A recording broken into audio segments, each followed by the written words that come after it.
Κυρίες και κύριοι, φίλες και φίλοι, καλησπέρα. Απόψε είναι Τετάρτη, 13 Νοεμβρίου του 2024. Πριν ξεκινήσουμε την ανάπτυξη των θεμάτων της απόψινής εκπομπής, θέλω να κάνω μια αναφορά στο θέμα της παρουσίας του συνόλου της πολιτικής ηγεσίας της χώρας στην κηδεία του θανόντος του κυρίου Μπουτάρη, του αημνίστου πλέον Μπουτάρη. Καταρχάς να πούμε ότι ο αποθανών δεν δικαίωται, δηλαδή δεν κάνουμε καμία κρίση στη ζωή του ανθρώπου, ούτε και στις πολιτικές του δράσεις, ούτε θετική ούτε αρνητική. Παρέστη το σύνολο της πολιτικής ηγεσίας στην κηδεία του Γιάννη Μπουτάρη. Πριν από 2-2,5 μήνες πέθανε ίσως ο κορυφαίος Έλληνας διανοητής. Ίσως ο κορυφαίος, αν όχι ο κορυφαίος, μέσα στην τριάδα, άντε την πεντάδα. Δηλαδή μετά το θάνατο του Μάριου Πλωρίτη, ο άνθρωπος που έγραφε κάθε Κυριακή την Επιφυλίδα στην Καθημερινή, γιατί διάβαζαν οι άνθρωποι του πνεύματος στην Ελλάδα, είχε όνομα Ιωάννης Γιανναράς, Χρήστος Γιανναράς, συγγνώμη. Στην κηδεία του δεν ήμουν εδώ, διότι 2 φορές έκανε, χωρίς να τον γνωρίζω τον άνθρωπο τότε, 2 φορές έκανε αναφορά στα κείμενά του σε μένα, στην ταπεινότητά μου, και μια φορά ο φίλος μου ο Γιώργος, αξιωματικός της αστυνομίας, είχε την καλοσύνη να με πάρει, να τον είδα στο σπίτι του, και μια άλλη φορά σε ένα καφέ εκεί στη Νέα Σμύρνη. Δεν μπόρεσε να πάω στην κηδεία του γιατί ήμουν εκτός Αθηνών, πήγα στα 40 του. Μου είπαν όμως ότι στην κηδεία δεν παρευρέθη κανείς, και στα 40 είδα με τα μάτια μου ότι δεν παρευρέθη κανείς, εννοώ από την πολιτεία, τα κόμματα κτλ. Εδώ λοιπόν υπάρχει ένα ζήτημα. Σε έναν πρώην δήμαρχο της Θεσσαλονίκης είναι το σύνολο της πολιτικής ηγεσίας, και μάλιστα η πρόεδρος της Δημοκρατίας μάλιστα δάκρυσε, και δεν παρευρέθησαν στην κηδεία του κορυφαίου διανοητή της Ελλάδας των τελευταίων δεκαετιών. Εδώ κάτι δείχνει αυτό το πράγμα. Δηλαδή ένας άνθρωπος που δεν άφησε μια σελίδα κείμενο, δεν το έχω δει πουθενά να γράφει, δηλαδή δεν ήταν άνθρωπος του πνεύματος, ούτε καν πολιτικός, ήταν ένας επιχειρηματίας, ο οποίος αποφάσισε να διεκδικήσει τον Δήμο της Θεσσαλονίκης και τον κέρδισε, νομίζω 2 τετραετίες, και έκανε έργο. Εντάξει. Τι σημαίνει λοιπόν η παρουσία του συνόλου της πολιτικής ηγεσίας στην κηδεία του πρώην Δημάρχου Θεσσαλονίκης και η πλήρης απουσία από την κηδεία του Χρήστου Γιανναρά? Αυτό είναι η εικόνα της Ελλάδας. Αυτό είναι η εικόνα της Ελλάδας. Όχι στο πνεύμα, ναι στην ύλη. Όχι στο πνεύμα, ναι στην ύλη. Εκτός και αν με την παρουσία τους εκεί ήθελαν να δώσουν μηνύματα σε άλλα κέντρα, εντός και εκτός Ελλάδας. Τώρα όσοι κατάλαβαν, κατάλαβαν.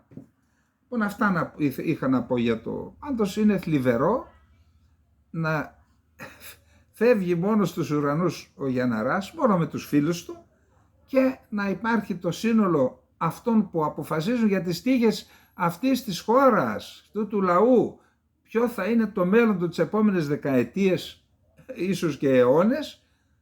Δεν είναι με το πνεύμα και είναι με την ύλη, και δεν θέλω πραγματικά. Ο νεκρός δεν δικαίωται, δεν θέλω να αναφερθώ σε τίποτα από τα πεπραγμένα του. Τα καλά καλά και τα κακά κακά, ας τα γράψει η ιστορία.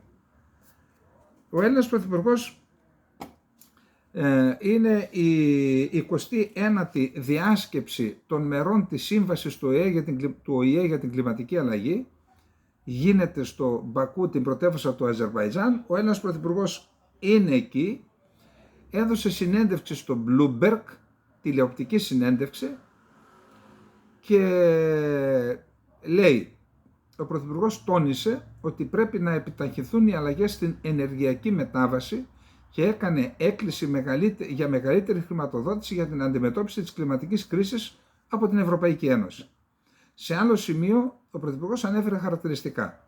Θα πρέπει λοιπόν να επικεντρωθούμε στη μακροπρόθεσμη άμβλυνση αυτών των δυσκολιών και φυσικά στο να βοηθήσουμε τους λαούς μας να αντιμετωπίσουν τις κλιματικές καταστροφές, όπως για παράδειγμα στη Θεσσαλία. Γι' αυτό λοιπόν χρειάζεται χρηματοδότηση.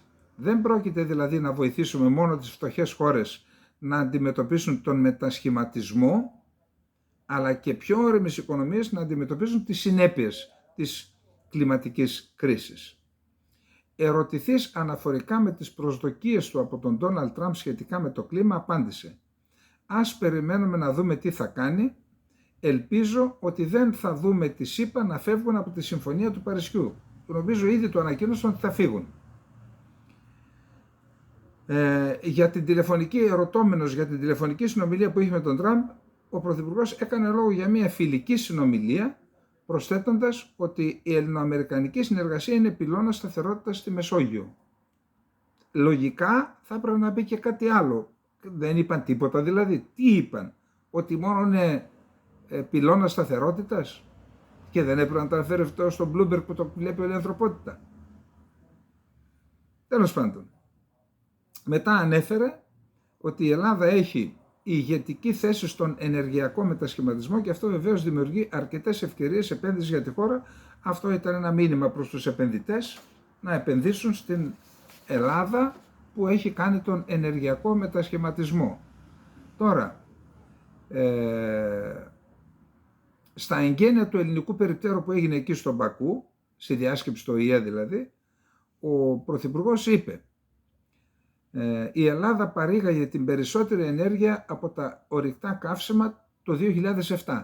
Μετά αρχίσαμε να αλλάζουμε και να στρεφόμαστε στις ανανεώσιμες πηγές ενέργειας. Το καταφέραμε να περικόψουμε αυτό κατά 45%, μετακινούμενοι προς ανανεώσιμες πηγές ενέργειας. Το 50% της ενέργειάς μας προέρχεται πλέον από ανανεώσιμες πηγές ενέργειας και ελπίζω ότι τα επόμενα χρόνια αυτός ο μετασχηματισμός θα δημιουργήσει περαιτέρω ευκαιρίες για επενδύσεις. Φυσικά αυτό βοηθιέται και από τη γεωγραφία μας. Για προσέξτε εδώ. Η Ελλάδα είναι ευλογημένη γιατί διαθέτει μια γεωγραφία που της επιτρέπει να εκμεταλλευτεί τις ανανεώσιμες πηγές ενέργειας. Βέβαια επικεντρωνόμαστε και στην εξαγωγή ενέργειας που πλέον αλλάζει την παραδοσιακή μας, αν θέλετε, στάση ή θέση ως καθαρό εισαγωγέα ενέργειας.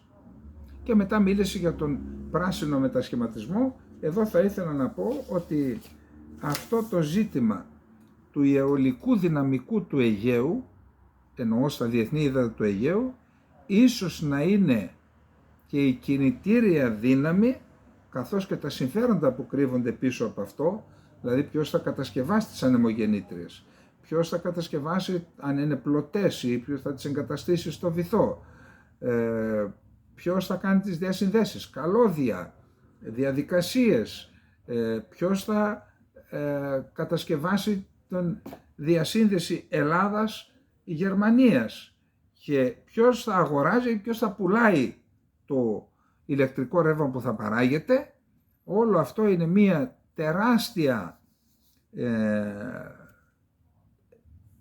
τεραστίων διαστάσεων οικονομική διαδικασία. Μιλάμε για, όχι για δεκάδες, για εκατοντάδες δισεκατομμύρια σε βάθος χρόνου, και αυτό επειδή με βάση το πρωτόκολλο της Βέρνης το 1976, Καραμαλή Ντεμιρέλ, δεσμευθήκαμε να μην κάνουμε έρευνες αλλά και εκμετάλλευση των ενεργειακών πόρων, ενέργεια είναι και αυτή, πέραν των 6 μιλίων, Ελλάδα και Τουρκία.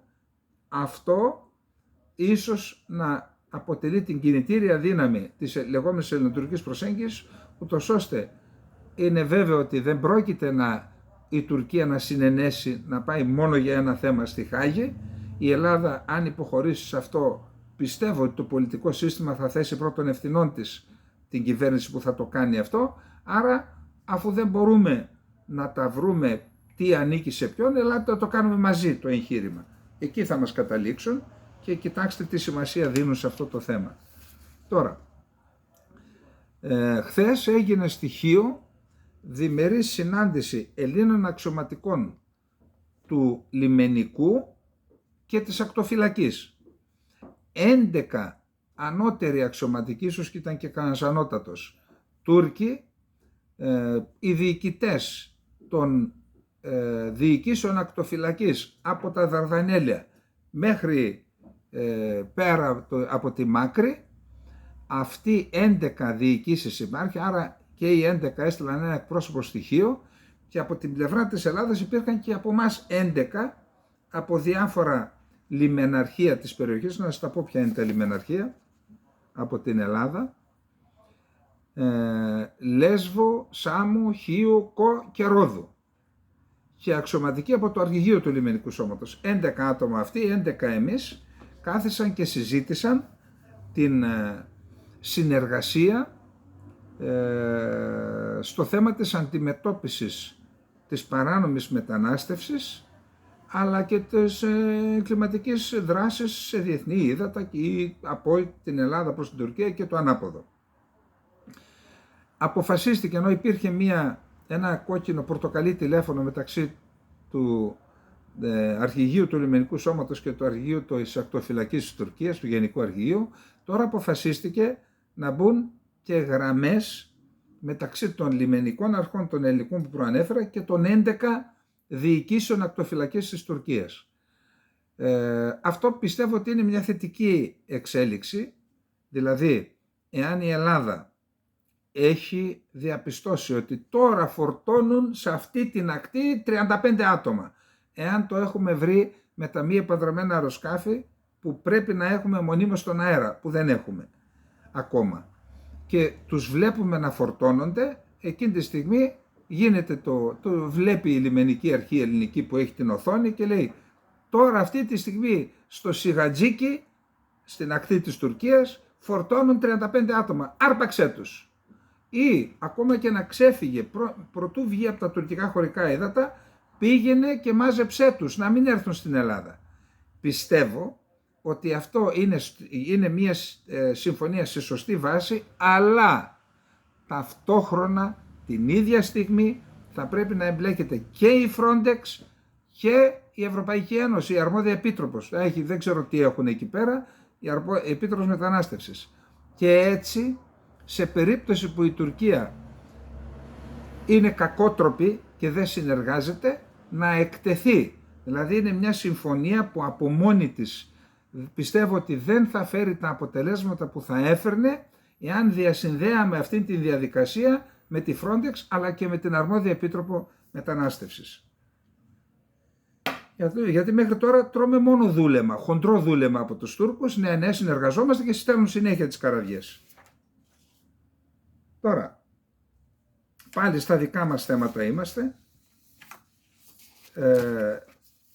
Εδώ ξέρετε, μετά την προδοσία που έκανε το ελληνικό κράτος στον Οτζαλάν, πρόδωσε τον ηγέτη ενός συμμάχου λαού, έτσι, γιατί οι Κούρδοι για την Ελλάδα μέχρι το 1999 την υπόθεση Οτζαλάν ήταν ένας σύμμαχος λαός. Όταν λοιπόν προδώσαμε και με τις ενέργειες της κυβέρνησης του κυρίου Σιμίτη οδηγηθήκαμε στην παράδοση Οτζαλάν, όταν σε στέλνουν στο Ναϊρόμπι, όποιος ξέρει από Αφρική καταλαβαίνει ότι από εκείνη την παγίδα δεν γλιτώνεις. Δεν γλιτώνεις, γιατί στην Αφρική, όπως έλεγε ο πρέσβης ο αείμνηστος κύριος Κοστούλας, Σάβα, στην Αφρική όλα είναι πιο δύσκολα. Επειδή του έλεγα διάφορα σχέδια πώς να ξεφύγουμε, Σάβα, στην Αφρική όλα είναι πιο δύσκολα.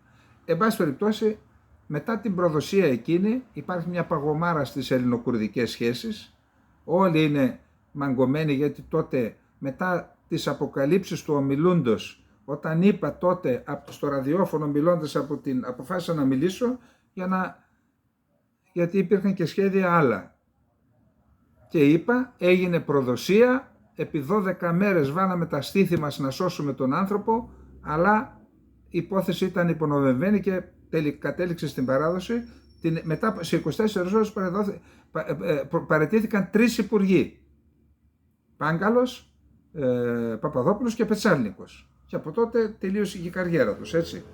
Εν πάση περιπτώσει, μετά από αυτό όλες οι κυβερνήσεις μαζεμένες, διότι το βαρύ σύννεφο της προδοσίας που κάναμε στον ηγέτη των Κούρδων έπεφτε και συνεχίζει να πέφτει μέχρι σήμερα. Και οι δημοσιογράφοι, επειδή παίρνουν τα μηνύματα, ελάχιστοι έγραφαν για τους Κούρδους και τον δίκαιο αγώνα του κουρδικού λαού και του κουρδικού κινήματος. Ελάχιστοι. Μάλιστα όταν είχα πάρει μια συνέντευξη από έναν Κούρδο πολιτικό, ηγετική φυσιογνωμία, και τον δημοσιεύσαμε στην εφημερίδα Δημοκρατία, πήγε ο Τούρκος πρέσβης απευθείας στο Υπουργείο Εξωτερικών για να μαλώσει την εφημερίδα. Τέτοιο θάρρος τους δώσαμε. Δώσε θάρρος στον Γεωργιάτη να σ' ανέβει στο κρεβάτι και στο σβέρκο. Αυτά γίνονται τώρα. Εν πάση περιπτώσει, είδατε ότι τα πράγματα αλλάζουν. Τα πράγματα αλλάζουν και σας έχω έτοιμο, θα το πούμε ίσως αύριο, για να σας πω την εκτίμησή μου που είναι πιθανόν να οδηγηθούν τα πράγματα. Και αλλάζουν όχι μόνο μετά τη δήλωση του Υπουργού Εξωτερικών του Ισραήλ ότι οι Κούρδοι είναι φυσικός μας σύμμαχος, λέει το Ισραήλ, και ότι θα τους στείλουμε χέρι βοηθείας σε πολιτικό επίπεδο και σε επίπεδο ασφάλειας. Καθίστε εσείς και κάντε την ανάλυση σας. Έρχεται και ο Τραμπ, να πω μια λαϊκή έκφραση, καπάκι, και βάζει τον Ρούμπιο Υπουργό Εξωτερικών, τον Walls τον βάζει Σύμβουλο Εθνικής Ασφάλειας, κορυφαία θέση, κάθε μέρα είναι με τον Τραμπ, και βάζει και έναν Υπουργό Άμυνας, ο οποίος πολέμησε στο Ιράκ, ένας λοχαγός απόστρατος της Εθνοφρονάς, πολέμησε στο Ιράκ, και αυτός και οι τρεις είναι ευμενώς διακείμενοι προς τους Κούρδους. Και κάτι παθαίνουν αλλεργία όταν μυρίζουν κάτι από Τουρκία. Αλλεργία. Αυτό λοιπόν έχει δημιουργήσει και στην Ελλάδα. Υπόψη ότι ενώ όλοι αυτοί είναι υπέρ των Κούρδων και στο βαθμό που επιτρέπεται για μια χώρα κράτος μέλος του ΝΑΤΟ, είναι και εναντίον της Τουρκίας. Το απέδειξε ο Ρούμπιο με το East Med Act, τον νόμο που αφορά την Ανατολική Μεσόγειο, που τον προώθησε μαζί με τον Μενέντες. Ο άλλος, ο Γουόλς, έχουμε δηλώσει του που λέει να μην αποχωρήσουμε από τη Συρία και να συνεχίσουμε να στηρίζουμε τους Κούρδους. Παλιές δηλώσεις, είναι δηλωμένοι φίλοι των Κούρδων και οι δυο.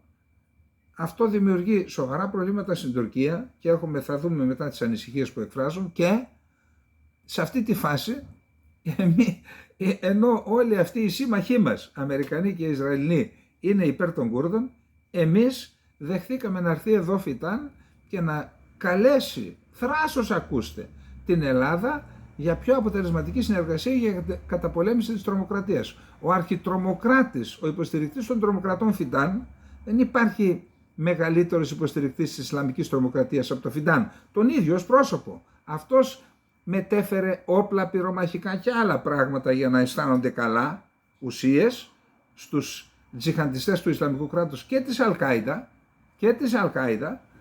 και ήρθε εδώ να μιλήσει για τρομοκρατία στους Κούρδους που αγωνίζονται για να αποκτήσουν το 5% των δικαιωμάτων που έχουν οι Έλληνες μουσουλμάνοι στη Θράκη, για τους οποίους ο Φιτάν είχε το θράσος να πει ότι να βελτιωθούν τα δικαιώματα. Και αυτή είναι η κατάσταση. Η Ελλάδα με την Τουρκία εναντίον των Κούρδων και το Ισραήλ και οι ΗΠΑ υπέρ των Κούρδων. Βγάλτε τα συμπεράσματά σας. Μετά από αυτό λοιπόν, ενώ οι δημοσιογραφάρες μας έκαναν την πάπια τόσα χρόνια, τώρα βλέπω 1.000 λέξεις, 1.500 λέξεις για το κουρδικό. Τώρα το ανακαλύψατε. Δεν βοηθάμε έτσι την πατρίδα μας. Οι δημοσιογράφοι πρέπει να είναι ελεύθερες φωνές. Και πολλές φορές όταν είναι ελεύθερες φωνές βοηθούν. Ασκούν και πίεση στις κυβερνήσεις να μην κάνουν τα λάθη που κάνουν συνήθως, και με τον τρόπο αυτό βοηθούν την πατρίδα, τα εθνικά μας συμφέροντα. Όταν προσπαθούν να γράψουν έτσι που αυτό να γίνεται αρεστό στις εκάστοτε κυβερνήσεις, δεν κάνουν καλό στη χώρα. Όχι. Γι' αυτό λοιπόν τώρα τους καλωσορίζουμε στο κλαμπ, λέω μια λέξη αγγλική, δεν πειράζει, στη Λέσχη, τους καλωσορίζουμε στη Λέσχη, έστω και αν αργοπόρησαν, άντε, καλώς ήρθατε στη Λέσχη. Για να συνεχίσουμε λοιπόν με την Κύπρο. Ξέρετε, διαβάζω τα αδέλφια μας στην Κύπρο, αλλά και τους Τουρκοκύπριους. Για παράδειγμα το Λεβέντ Σενέρ, ο οποίος είπε ο άνθρωπος σε ένα άρθρο που έγραψε προχθές, ότι καλά λέει, όταν τόλμησε ο Φιντάν στην πρωτεύουσα της Ελλάδας, στην Αθήνα, να μιλήσει ότι πρέπει να αποδεχθούμε τις de facto πραγματικότητες που υπάρχουν στο νησί. Δεν έπρεπε να απαντήσει ο Γεραπετρίτης και να του πει, δηλαδή τι, να δεχθούμε ότι θα συνεχίσουν να υπάρχουν στρατεύματα κατοχής? Αυτό λοιπόν δυσαρέστησε ένα μέρος των Ελλήνων της Κύπρου και αυτή η δυσαρέσκεια απεικονίζεται και σε δύο άρθρα, θα διαβάσουμε το ένα, θα δούμε και για το άλλο τι μπορούμε να πούμε, του Κώστα Βενιζέλο.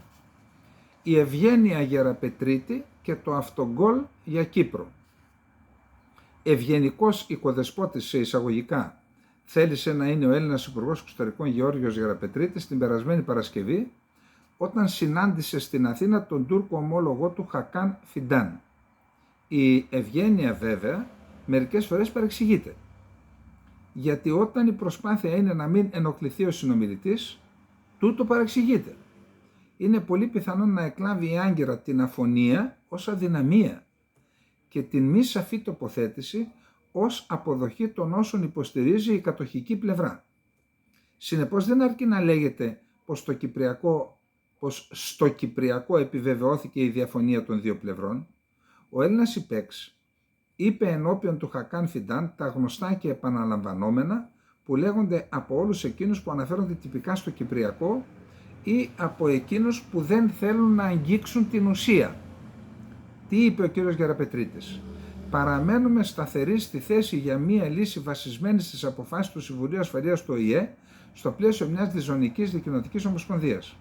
Παρά τις διαφορές μας, ελπίζουμε ότι θα δημιουργήσουν συνθήκες για την επανέναρξη ενός παραγωγικού διαλόγου για μία βιώσιμη, δίκαιη και λειτουργική λύση. Σε έναν κόσμο γεμάτο διχασμούς, μία ενωμένη Ευρωπαϊκή Κύπρος, πέρα από τις συνθήκες ευημερίας που θα δημιουργούσε για τους πολίτες της, θα αποτελούσε ένα εξαιρετικά σημαντικό οικουμενικό σύμβουλο. Μία γενική λοιπόν, επαναλαμβανόμενη ποιητική αναφορά για το Κυπριακό. Ο Έλληνας Υπουργός Εξωτερικών όφιλε και οφείλει να είναι πιο συγκεκριμένος. Να αναφέρεται συνεχώς στην παρουσία των κατοχικών στρατευμάτων στο νησί και στην ανάγκη πλήρους αποχώρησής τους.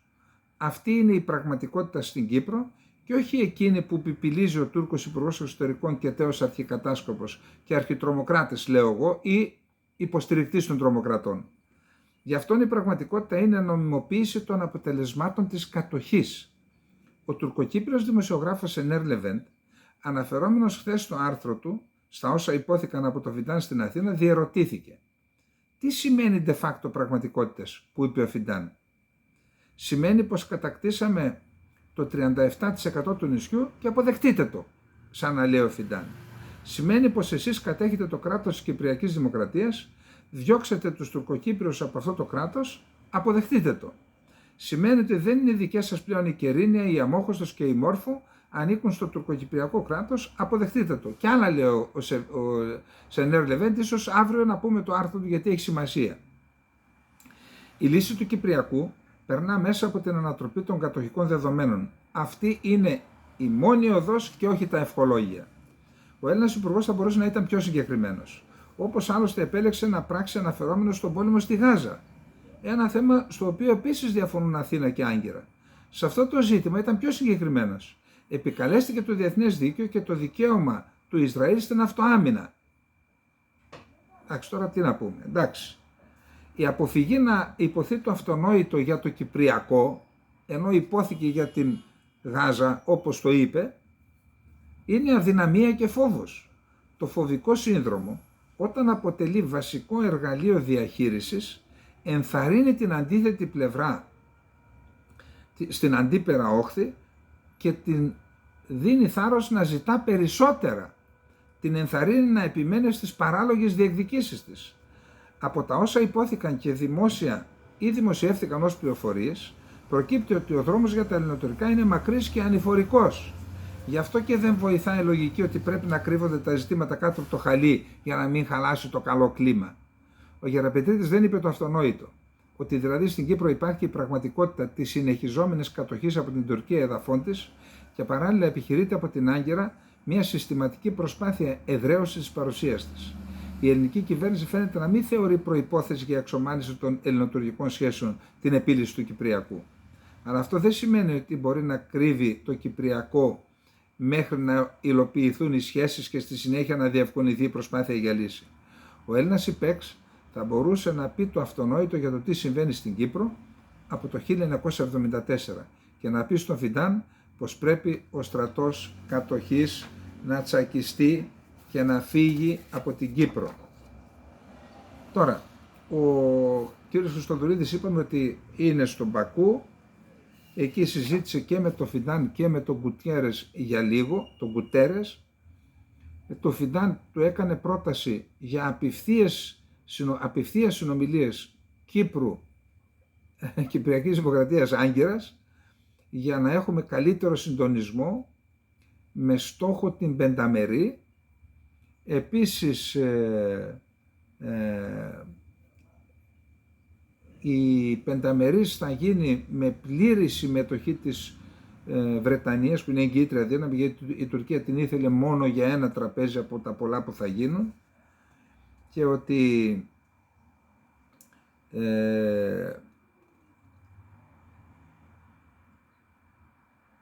ο Γκουτέρες θα στείλει την Ρόσμαρι Ντικάρλο για επίσκεψη και συντονισμό στη Λευκοσία με τον Χριστοδουλίδη και τον Τατάρ για να προετοιμαστεί η σύνοδος για την επίλυση του Κυπριακού.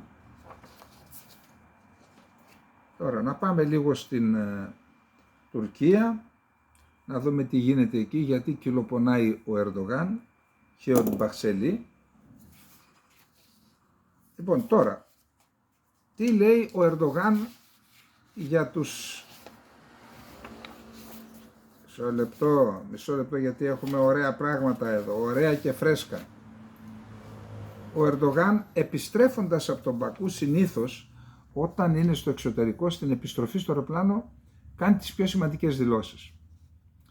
Επιστρέφοντας λοιπόν από τον Μπακού, πάνω στο αεροπλάνο μίλησε στους δημοσιογράφους και μίλησε και για τον Τραμπ. Ακούστε, πιστεύω ότι πρέπει να δώσουμε σημασία λέξη προς λέξη σε αυτά που είπε.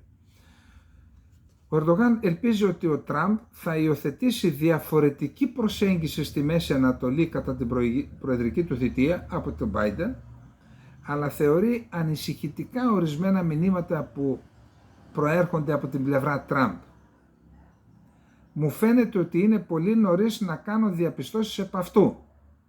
Ελπίζουμε ότι ο Τραμπ θα κάνει διαφορετικά βήματα σε ό,τι αφορά την περιοχή κατά τη διάρκεια της θητείας του, διότι το μήνυμα που εκπέμπεται κάποιες φορές μας ανησυχεί. Εννοεί τις τοποθετήσεις Ρούμπιο, Γουόλς κτλ. Σε ερώτηση με την απόφαση της Τουρκίας να διακόψει τις εμπορικές σχέσεις με το Ισραήλ, την απόφαση αυτή την πήρε το Μάιο, ο Τούρκος πρόεδρος δήλωσε ότι η Άγκυρα δεν έχει αυτή τη στιγμή εμπορικές σχέσεις με το Ισραήλ και καμία διάθεση να τις επανενεργοποιήσει. Μια δημοκρατία της Τουρκίας, της οποίας ηγείται ο Ταΐπ Ερντογάν, δεν μπορεί να συνεχίσει να αναπτύσσει τις σχέσεις με το Ισραήλ. Δεν έχουμε καμία τέτοια πρόθεση, έχουμε κόψει το εμπόριο και τις σχέσεις με το Ισραήλ, τελεία και παύλα. Τώρα, επίσης δήλωσε ότι θέλει να συναντήσει τον Μπασάρ Αλ Άσαντ για να αρχίσει και πάλι ο διάλογος και η προσέγγιση Τουρκίας-Συρίας. Είπε ότι η αποκατάσταση των σχέσεων με τον Μπασάρ Αλ Άσαντ θα αμβλύνει, ελπίζω, τις εντάσεις στην περιοχή. Είπε επίσης ότι μπορεί να συνεργαστεί, θέλει να συνεργαστεί με τον Έλλον Μάσκ, ο οποίος έχει δείξει ένα ενδιαφέρον για την Τουρκία. Τώρα, γιατί θέλει με τον Μπασάρ Άσαντ να συναντηθεί? Για να τον πείσει, χωρίς να βγάλει τα τουρκικά στρατεύματα από το έδαφος της Συρίας, να διώξουν από κοινού με κοινή επιχείρηση τους Κούρδους των δημοκρατικών δυνάμεων της Συρίας και τους Αμερικανούς από την Συρία. Καταλαβαίνετε πόσο εφικτό είναι και πόσο σημαντικό είναι αυτό για τις εξελίξεις στην περιοχή μας. Ψυχρολουσία αποτελεί για την Άγκυρα και τον ίδιο τον Ερντογάν η διαφαινόμενη τοποθέτηση από τον Ντόναλντ Τραμπ πολιτικών στο Υπουργείο Εξωτερικών, στο Συμβούλιο Ασφάλειας και στο Υπουργείο Άμυνας, οι οποίοι έχουν συγκεκριμένες θέσεις για το κουρδικό ζήτημα, οι οποίες είναι αντίθετες με την πολιτική που θέλει να ακολουθήσει η Τουρκία, που είναι πολιτική γενοκτονίας εναντίον των Τούρκων. Και ο Ρούμπιο και ο Walls ήταν και συνεχίζουν να είναι κατά της αποχώρησης των Αμερικανικών στρατευμάτων από τη Συρία. Η αποχώρηση των Αμερικανικών στρατευμάτων από τη Συρία είναι κύριο αίτημα της Τουρκίας τα τελευταία χρόνια στις αμερικανοτουρκικές συνομιλίες. Το κύριο αίτημα. Και οι Αμερικανοί για δικούς τους λόγους δεν μπορούν να αποχωρήσουν από τη Συρία, γιατί εάν αποχωρήσουν, το κενό που θα δημιουργηθεί και εκδιωχθούν και οι δημοκρατικές δυνάμεις της Συρίας, θα το καλύψει η Τουρκία και το Ιράν και θα επιδεινωθεί η κατάσταση για ζωτικά συμφέροντα των ΗΠΑ στην περιοχή. Τώρα, παρέμβαση για το θέμα έκανε και ο Μπαξελή, ο συγκυβερνήτης του Ερντογάν, παρακαλώ. Λέει, άκου, τώρα θα έλεγα κάτι για τη μίγα, αλλά ο Τραμπ θα πρέπει να αποφασίσει αν θα υιοθετήσει το διεθνές δίκαιο στην Ανατολική Μεσόγειο και το Κυπριακό ή αν θα αγνοήσει τα κυριαρχικά δικαιώματα της Τουρκίας και κυρίως αν θα ερμηνεύσει σωστά τη χώρα μας με ακρίβεια και δικαιοσύνη. Έτσι θα κριθεί και θα εκδηλωθεί αναμφίβολα η στάση μας. Δηλαδή, αναλόγως με το τι θα κάνει η Αμερική, θα κριθεί και η στάση της Τουρκίας. Δηλαδή θα πάρουν στάση εναντίον του Τραμπ, για κάντε το, εδώ θα είμαστε εμείς, πασατέμπο έχουμε και ό,τι άλλο θα παρακολουθήσουμε. Υπόψη ότι τουρκικά ειδησιογραφικά μέσα, ιστοσελίδες, πόρτα, όπως θα λένε, διαδικτυακές πύλες, εφημερίδες εκφράζουν μέσα από άρθρα την ανησυχία του προεδρικού μεγάρου και του τουρκικού κράτους για τον Ρούμπιο, τον Walls και άλλους αξιωματούχους που παίρνουν κορυφαίες θέσεις που θα επηρεάζουν την πολιτική των ΗΠΑ στην περιοχή. Για παράδειγμα, η εφημερίδα Γενή Σαφάκ λέει για τον Ρούμπιο, ο οποίος εκτός από την υποστήριξη στους Κούρδους έχει καταφερθεί και κατά της Χαμάς, λέει. Ο υποστηρικτής των σφαγών της Γάζας θα γίνει υπουργός εξωτερικών των ΗΠΑ. Τέλος, όσον αφορά την Τουρκία, όχι έχουμε δύο ακόμα ειδήσεις, ο Εμμύρης στο Κατάρ Ταμίμ Μπιν Χαμάντ Αλ Θάνι αύριο Πέμπτη επισκέπτεται την Τουρκία. Κύριο θέμα είναι το θέμα της Χαμάς. Ήδη το Κατάρ είπε, εγώ παιδιά, όσο συνεχίζεται αυτή τη στάση Ισραήλ και Χαμάς, εγώ αποσύρωμαι, δεν ανακατεύομαι, και είπε και τη Χαμάς, τα γραφεία σου λέει αρκετά, ήσουν 11 χρόνια εδώ, τράβα αλλού. Και πιθανότατα η επίσκεψη του Εμμύρη, ο οποίος είναι σημαντικό πρόσωπο παγκόσμιας εμβέλειας, για να αποφασίσει να πάει στην Τουρκία σημαίνει ότι υπάρχει λόγος, πιθανότητα γίνεται για δύο λόγους. Πρώτον, να δεχθεί η Τουρκία να φιλοξενήσει τα γραφεία και το πολιτικό γραφείο της Χαμάς στην Τουρκία, και δεύτερον, να αναλάβει ρόλο διαμεσολαβητικό αν δεχθεί το Ισραήλ έναν τέτοιο διαμεσολαβητικό ρόλο. Και τέλος, ο Τούρκος Υπουργός Άμυνας Γιασάρ Γκουλέρ δήλωσε ότι τελικώς η Άγκυρα θα προμηθευτεί 40 μαχητικά αεροσκάφη Eurofighter τυφώνας δηλαδή, λέγοντας ότι η Γερμανία ανταποκρίθηκε τελικώς θετικά στο αίτημα της Άγκυρας. Λέει λοιπόν, οι σχέσεις μας με τους Αμερικανούς, μίλησε στον τουρκικό τηλεοπτικό σταθμό TV100 και είπε, οι σχέσεις μας με τους, το ρώτησαν τι θα γίνει με τον Τραμπ και λέει, οι σχέσεις μας με τους Αμερικανούς φίλους είναι πολύ θετικές. Θέλουμε να αγοράσουμε 40 F-16 Viper, οι συμβάσεις έχουν υπογραφεί, θα αγοράσουμε επίσης 40 αεροσκάφη Eurofighter τυφώνας. Η Γερμανία αντιστεκόταν για μεγάλο χρονικό διάστημα, αλλά με τη θετική συμβολή των φίλων μας στο ΝΑΤΟ, της Ελλάδας συμπεριλαμβανομένης, με τη στάση της άνοιξης του δρόμου, της Βρετανίας, της Ιταλίας και της Ισπανίας, η Γερμανία ανταποκρίθηκε θετικά. Το ρώτησα και τα ελληνοτουρκικά. Ακούστε τι είπε λέξη-λέξη. Ο πρόεδρος μας έχει αναπτύξει μια πολύ θετική σχέση με τον Έλληνα Πρωθυπουργό και πράγματι έκαναν πολύ σημαντικά βήματα για να μετατρέψουν το Αιγαίο σε θάλασσα φιλίας και όχι εχθρότητας.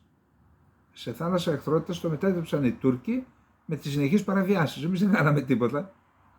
Ασφαλώς είναι χρέος μας να το υποστηρίξουμε αυτό. Ο Υπουργός Εξωτερικών μας κάνει πολύ σημαντικές εργασίες επ' αυτού. Έχουν αρκετά καλές και σοβαρές συνομιλίες με τον Έλληνα Υπουργό Εξωτερικών και εκτιμούμε ότι θα είναι θετικές. Και εμείς φυσικά, παρέχοντας κάθε είδους υποστήριξη, καταβάλουμε προσπάθειες για να κάνουμε να προχωρήσει αυτή η κίνηση που ξεκίνησε ο πρόεδρός μας. Όσον αφορά το Κυπριακό, η λύση των δύο κρατών πλέον αποτελεί μία ανυποχώρητη λύση για μας. Και λέει ότι η Κυπριακή Δημοκρατία που φιλοξενεί αμερικανικές βάσεις, ότι ξέρω εγώ κάτι. Άρα ανυποχώρητη θέση λύση των δύο κρατών. Κατά τα άλλα η ελληνοτουρκική προσέγγιση συνεχίζεται. Πάμε να δούμε τώρα τι γίνεται στο Ισραήλ.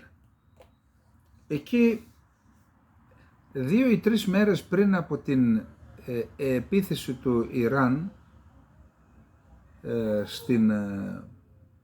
τη δεύτερη επίθεση στο Ισραήλ, είχε κάνει ένα διάγγελμα στα αγγλικά απευθυνόμενο στον ιρανικό λαό ο Νετανιάχου.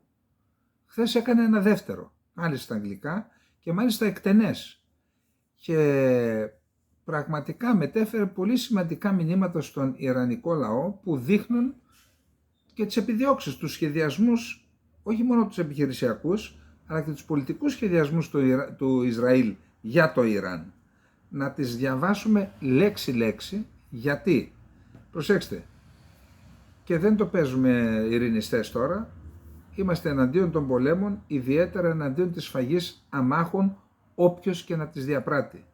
Επαναλαμβάνω, εναντίον των πολέμων, ιδιαίτερα εναντίον της σφαγής αμάχων, όποιος και να τις διαπράττει, έστω και αν αυτός είναι Έλληνας. Τέλος. Ο πόλεμος πρέπει να γίνεται ανάμεσα σε αυτούς που κρατούν όπλα. Δεν φταίει κανένα παιδί, καμιά γυναίκα, κανένας γέρος, κανένας άντρας που δεν είναι μέρος της πολεμικής μηχανής να χάνει τη ζωή του, και μάλιστα κατά δεκάδες χιλιάδες. Και όποιος το διαπράττει, όποια χώρα το διαπράττει, θα το πληρώσει αυτό στο μέλλον. Θα το πληρώσει με διάφορους τρόπους. Με διάφορους τρόπους. Έτσι εκτιμώ, τέλος πάντων. Τώρα, άρα δεν χαιρόμαστε ούτε λυπούμαστε, εμείς παρατηρούμε τα γεγονότα. Εντάξει, για να μην έχουμε και... Πάμε να δούμε, επιλέξει τι είπε, γιατί αυτό που θα κάνει, αν το κάνει το Ισραήλ στο Ιράν, θα επηρεάσει άμεσα, όχι μόνο την ασφάλεια της Κύπρου και της Ελλάδας, την εθνική ασφάλεια, θα επηρεάσει και τη βιωσιμότητά μας ως κράτη της Κύπρου και της Ελλάδας τις επόμενες δεκαετίες. Αυτό που θα γίνει αν γίνει στο Ιράν. Πάμε να δούμε τι γίνεται. Τι είπε λοιπόν. Πριν από μερικές εβδομάδες μίλησα απευθείας στο λαό του Ιράν. Ήταν το προηγούμενο μήνυμα που είπαμε, έτσι. Εκατομμύρια άνθρωποι σε όλον τον κόσμο, εκατομμύρια στο ίδιο το Ιράν είδαν αυτό το βίντεο. Αυτά ξέρετε τα μετράνε. Και αφού το είδαν, πολλοί Ιρανοί προσέγγισαν το Ισραήλ. Έτσι σήμερα θέλω να απευθυνθώ και πάλι στο λαό του Ιράν. Θα σας στερούσε πολλά περισσότερα δισεκατομμύρια δολάρια μία τρίτη επίθεση του Ιράν. Ήταν το μήνυμα που έδωσε ο Νετανιάχου στο Ιράν και είπε ότι η προηγούμενη επίθεση κόστισε 2,3 δισεκατομμύρια δολάρια στο Ιράν, οι 200 πύραντοι που εκτόξευσε. Αλλά τι ζημιά, και είπε η επίθεση που αυτή προκάλεσε οριακή ζημιά στο Ισραήλ. Δηλαδή ενώ ξόδεψε 2,3 δισεκατομμύρια δολάρια, μας έκανε, λέει, ελάχιστη ζημιά. Όμως τι ζημιά έκανε σε εσάς, απευθυνόμενος στους Ιρανούς πολίτες? Αυτό το ποσό θα μπορούσε να προσθέσει δισεκατομμύρια στον προϋπολογισμό σας για τις μεταφορές. θα μπορούσε να έχει προσθέσει δισεκατομμύρια στον προϋπολογισμό σας για την εκπαίδευση. Αλλά ανταυτού ο Χαμενεή εξέθεσε τη βαρβαρότητα του καθεστώτος και έστρεψε τον κόσμο εναντίον της χώρας σας. Σας στέρισε χρήματα που θα έπρεπε να είναι δικά σας. Θέλω να φανταστείτε, απλά να φανταστείτε πώς θα μπορούσε να είναι διαφορετική η ζωή σας εάν το Ιράν ήταν ελεύθερη χώρα δηλαδή. Τώρα σου λέει σας έχουν οι Ισλαμιστές. Θα μπορούσατε να λέτε τη γνώμη σας ελεύθερα, χωρίς φόβο. Θα μπορούσατε να κάνετε ένα αστείο χωρίς να αναρωτιέστε αν θα σας πήγαιναν στη φυλακή. Κλείστε τα μάτια σας. Φανταστείτε τα πρόσωπα των παιδιών σας, όμορφες αθώες ψυχές. Σκεφτείτε τις ατέλειωτες δυνατότητες που θα είχαν. Ολόκληρη η ζωή τους είναι μπροστά τους. Φανταστείτε πώς θα ήταν η ζωή των παιδιών σας αν δισεκατομμύρια δολάρια επενδύονταν σε αυτά αντί να σπαταλώνται σε πολέμους που δεν μπορούν να κερδιθούν. Θα λάμβαναν εκπαίδευση παγκόσμιας κλάσης. Θα είχατε όμορφους δρόμους, προηγμένα νοσοκομεία, καθαρό νερό. Ξέρετε, το Ισραήλ διαθέτει το πιο προηγμένο σύστημα αφαλάτωσης στον κόσμο και θα χαιρόμαστε να βοηθήσουμε την ανοικοδόμηση της καταραίωσας υποδομής νερού του Ιράν.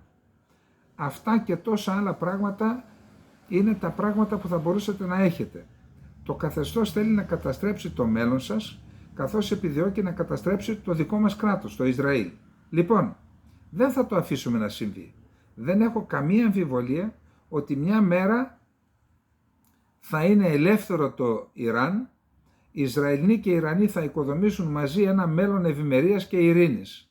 Αυτό είναι το μέλλον που αξίζει το Ισραήλ. Αυτό είναι το μέλλον που αξίζει το Ιράν. Μαζί ας κάνουμε πραγματικότητα αυτό το όμορφο όνειρο. Λοιπόν, τι θέλει να πει ο ποιητής? Ο ποιητής θέλει να πει ελάτε μαζί να σας βοηθήσουμε να απελευθερωθείτε από την λεγόμενη Ισλαμική Επανάσταση, να έχετε ένα ελεύθερο Ιράν, να λέτε ελεύθερη την άποψή σας, θα σας βοηθήσουμε να πίνετε και καθαρό νερό και ό,τι άλλο. Αυτό πιθανόν είναι μία προκαταρκτική ενέργεια ψυχολογικού πολέμου. Θα ακολουθήσει πιθανόν και μια επίθεση για τα πυρηνικά, τα έχουμε δει αυτά, και αν έχει πιστέψει ένα μεγάλο κομμάτι ή ένα κομμάτι του Ιρανικού λαού σε αυτά, τότε μπορεί με τις συνθήκες που θα δημιουργηθούν μετά τον βομβαρδισμό των βασικών υποδομών και του Ιράν, μπορεί να έχουν τα σχέδια για ένα ελεύθερο Ιράν. Και τότε εκεί, στην νότιο-δυτική πλευρά της Ιρανικής επικράτειας, υπάρχει μια περιφέρεια που οι Ιρανοί δεν έχουν σύμπλεγμα κατωτερότητας, την ονομάζουν Κουρδιστάν. Γιατί θεωρούν ότι ο κουρδικός λαός, με δεδομένο ότι η κουρδική γλώσσα ανήκει στην ευρεία οικογένεια των Ιρανικών γλωσσών, ότι είναι ξαδέρφια, λέει, με αυτούς θα τα βρούμε. Γι' αυτό δεν το φοβάται, λέει Κουρδιστάν. Εκεί οι Αμερικανοί, οι Ισραηλοί και ποιοι άλλοι θέλουν, αν γίνει καμία κατάσταση στο Ιράν, μετά από μια επίθεση, μετά από μια εξέγερση, να ιδρυθεί το τρίτο αυτόνομο κουρδικό κράτος, εφιάλτης για την Άγκυρα, γιατί μετά από αυτό θα ακολουθήσει το τέταρτο στο εσωτερικό της Άγκυρας. Αυτό είναι όλο το σκεπτικό και γι' αυτό έγινε και...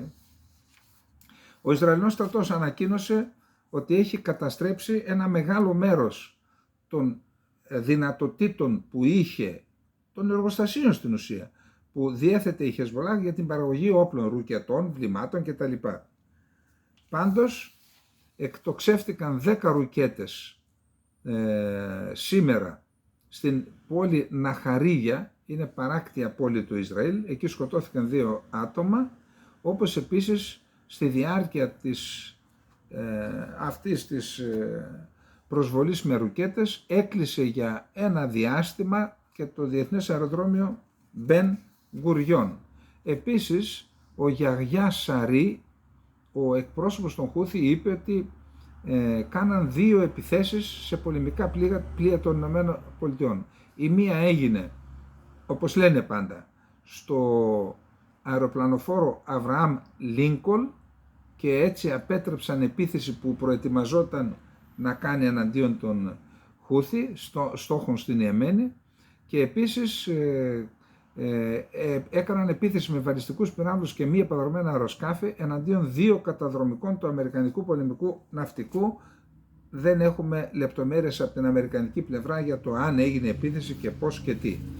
Τώρα, ο Λαβρεντίεφ, Αλεξάνδρ Λαβρεντίεφ, είναι απεσταλμένος του Ρώσου Προέδρου Πούτιν στη Μέση Ανατολή.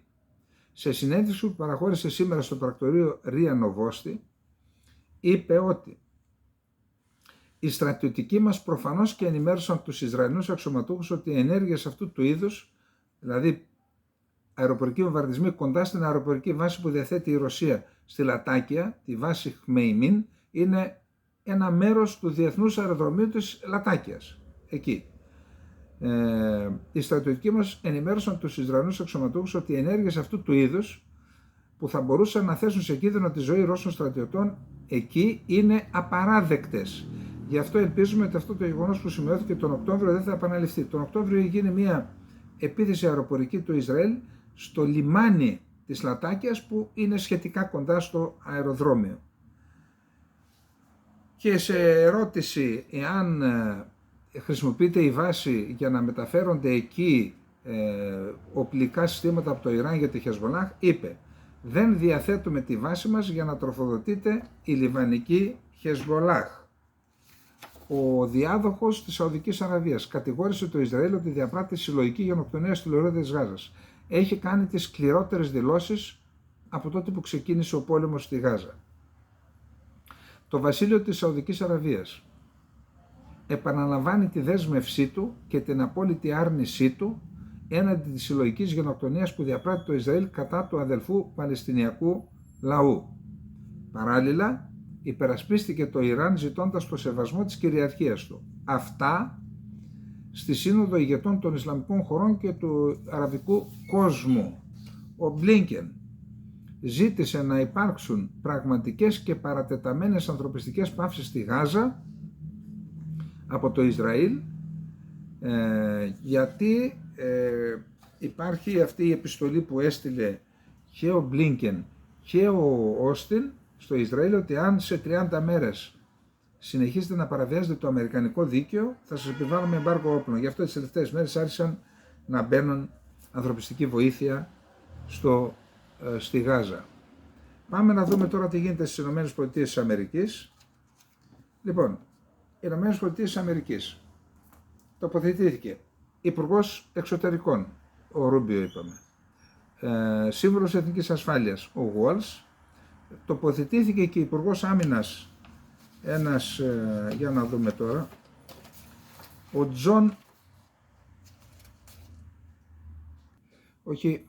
ο Πιτ Χέγσεθ, βετεράνος του στρατού, σχολιαστής, τηλεπαρουσιαστής στο Fox News, χωρίς καμία άλλη προηγούμενη εμπειρία σε θέση διοίκησης. Είχε κάνει δημιουργήτης στο Ιράκ, στον πόλεμο του Ιράκ.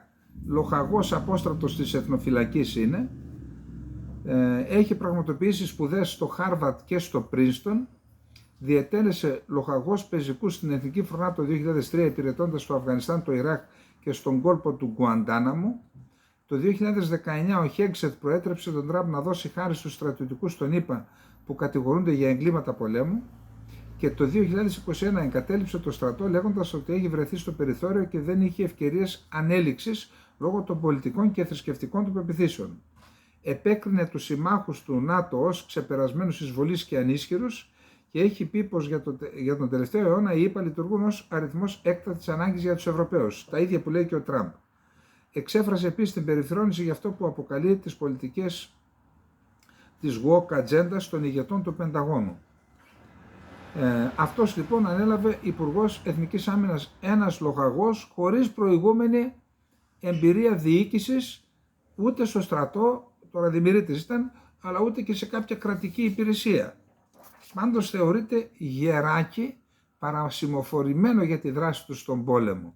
Ο Τραμπ έγραψε γι' αυτόν: με τον μπιτ στο τιμόνι, οι εχθροί της Αμερικής θα λάβουν το μήνυμα. Οι ένοπλες δυνάμεις μας θα ανακτήσουν ξανά το μεγαλείο τους και η Αμερική δεν θα υποχωρήσει ποτέ.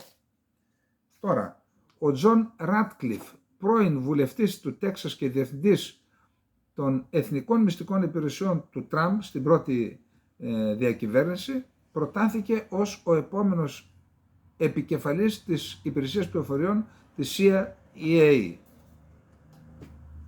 Τώρα, το πιο σημαντικό κατά την άποψή μου απ' όλα, εννοώ σημαντικό γιατί πιθανότατα θα μεταμορφώσει τις Ηνωμένες Πολιτείες Αμερικής, είναι η τοποθέτηση ενός διδύμου στο νεότευκτο Υπουργείο Κυβερνητικής Αποτελεσματικότητας. Είναι ο Μάσκ και ο Ραμασουάμι, ένας Ινδικής καταγωγής Αμερικανός, έχει $1 δισεκατομμύριο περιουσία. Τι είναι αυτά μπροστά στον πλουσιότερο άνθρωπο του κόσμου ίσως που είναι ο Μάσκ. Αυτοί λοιπόν αναλαμβάνουν το Υπουργείο Κυβερνητικής Αποτελεσματικότητας και είπαν ότι, προσέξτε, ο Μάσκ έχει πει ότι οι δράσεις του Υπουργείου θα δημοσιεύονται online, δηλαδή σε ζωντανή μετάδοση για διαφάνεια, ενώ έχει επανειλημμένα υπογραμμίσει ότι 99 ομοσπονδιακοί οργανισμοί είναι υπεραρκετοί. Αυτή τη στιγμή υπάρχουν περισσότεροι από 400 ομοσπονδιακοί οργανισμοί και υπηρεσίες. Η πιθανή κατάργησή τους θα σημάνει μαζικές απολύσεις δημοσίων υπαλλήλων. Και ξέρετε τι είπε? Θα μειώσω, λέει, τις θέσεις, αυτές είναι δηλώσεις φρέσκες τώρα. Θα μειώσω τις θέσεις εργασίας, θα απολύσουμε δηλαδή κόσμο, αλλά θα τους δώσουμε αποζημιώσεις τους μισούς 2 ετών και θα τους πούμε, ορίστε, περάστε, βρείτε αυτά τα 2 χρόνια αφού έχετε να φάτε και να πιείτε, δουλειά για να συνεχίσετε την καριέρα σας. Μέχρι και το FBI είπαν θα διαλύσουν πολλές ομοσπονδιακές υπηρεσίες. Άρα, ξέρετε, εντάξει, μπορεί να υπάρχουν, να έχουν δίκιο. Τι άλλο λέει? Προσέξτε τι είπε. Σε μια συγκέντρωση του Τραμπ στη Νέα Υόρκη τον περασμένο μήνα, ρωτήθηκε πόσα πίστευε ότι θα μπορούσε να εξοικονομήσει από τον συνολικό προϋπολογισμό της κυβέρνησης των ΗΠΑ, που είναι περίπου $6,5 δισεκατομμύρια ο προϋπολογισμός. Νομίζω ότι θα μπορούσαμε να κάνουμε τουλάχιστον $2 τρισεκατομμύρια οικονομία. Τα χρήματά σας πάνε χαμένα και το Υπουργείο Κυβερνητικής Αποτελεσματικότητας πρόκειται να το διορθώσει. Εδώ, εάν, άλλωστε το είπε και ο Τραμπ, ότι εμείς, λέει, θα καταργήσουμε το Υπουργείο Παιδείας και θα δώσουμε αρμοδιότητα στις τοπικές διευθύνσεις παιδείας των πολιτιών των ΗΠΑ να ασκούν αυτές πολιτική στην κάθε πολιτεία για τους μαθητές της πολιτείας. Και έτσι και θα εξοικονομήσουμε λεφτά. Κατηγόρησε τους ομοσπονδιακούς του Υπουργείου Παιδείας ότι μισούν τα παιδιά και αναφέρθηκε στην ατζέντα αυτή, τη λεγόμενη woke ατζέντα. Άρα θα μιλάμε για μια μεταμόρφωση του αμερικανικού κράτους. Εάν από τις 400 υπηρεσίες ομοσπονδιακές μείνουν 99, σημαίνει ότι και έκανε μελέτη για να πει 99, δεν είπε 100.